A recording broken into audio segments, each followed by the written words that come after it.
যেটা তুমি পাওয়া এটা তুমি কোনোদিন হারাবা না। যেটা তোমার হওয়ার কথা ছিল এটা তুমি কোনোদিন মিস করবা না। আর যেটা তুমি পাওয়ার কথা না, গোটা বিশ্বের সব শক্তিকে হাতের মুঠোয় আনলেও সেটার দেখা তুমি পাবে না, পাবে না। ওয়া'লাম আন্নামা আসাবাকা লাম ইয়াকুন লিয়াখতিআক ওয়া মা আখতাআকা লাম ইয়াকুন লিয়ুসিবাক রুফিআতিল আকলাম ওয়া জাফফাতিস সুহুফ।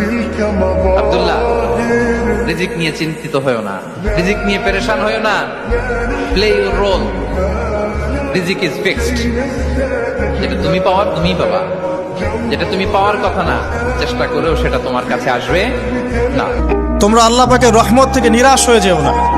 ইন্নাল্লাহা ইয়াগফিরুয যুনুবা জামিআ, আল্লাহ পাক চাইলে সমস্ত গুনাহ মাফ করতে পারেন। ইন্নাহু হুয়াল গফুরুর রহিম, তিনি হচ্ছেন পরম করুণাময়, অসীম দয়ালু। যখন আপনি বিপদে পড়ে একনিষ্ঠভাবে আল্লাহর প্রতি তাওয়াক্কুল করে খালি বলবেন যে হাসবি আল্লাহ ওয়া নি'মাল ওয়াকিল, আল্লাহই আমার জন্য যথেষ্ট, তিনি উত্তম কর্মবিধায়ক, আল্লাহ পাকের দায়িত্ব হয়ে যাবে আপনাকে সাহায্য করা ইনশাআল্লাহ। সব হিসাব নিকাশ মিটানোর জায়গা দুনিয়া না। আল্লাহ পাক কিয়ামতের দিন বলে একটা দিন তো রেখেছেন। কে কতটুকু ভালো করলো, কতটুকু মন্দ করলো, কে অন্যায় করেছে, কে ঠিক করেছে, এটা হিসাব আল্লাহ করবেন। সব হিসাব এখানে হবে না, এই জন্য মুসলিমরা হতাশ হয়ে যায়।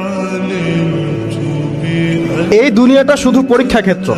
কোন বান্দা যখন তার ভাইয়ের জন্য দোয়া করে, ফেরেশতারা বলে আল্লাহ এই দোয়াটা যে দোয়া করতে থাকে তার জন্য কবুল করে নাও। আপনি দোয়া করলেন আল্লাহ আমার ভাই অসুস্থ, তারে সুস্থ করে দাও।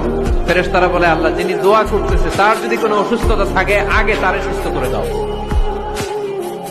তাহলে অন্যের জন্য দোয়া করলে লাভ আছে না? নেই। তবে তাদের জন্য একটা সুসংবাদ, সেটা হলো আল্লাহ পাক তার এই সমস্ত গুনাহ মাফ করে দিবেন যদি মৃত্যুর আগে খালি একবার বলতে পারে আস্তাগফিরুল্লাহ আল্লাযী লা ইলাহা ইল্লা হুয়াল হাইয়ুল কাইয়্যুম ওয়া আতুবু ইলাইহি। আল্লাহ পাক সমস্ত গুনাহ মাফ করার জন্য প্রস্তুত আছেন। বেনামাজি যদি ঘুমায় যাইয়া ঘুম যদি আর না ভাঙে, রাত যদি আর ভোর না হয়, এই পৃথিবীর বাস্তবতা এটা। এজন্য আমি অনুরোধ করলাম, আল্লাহ বলেন বান্দা সব তো আমার প্রশংসা করবে না কেন?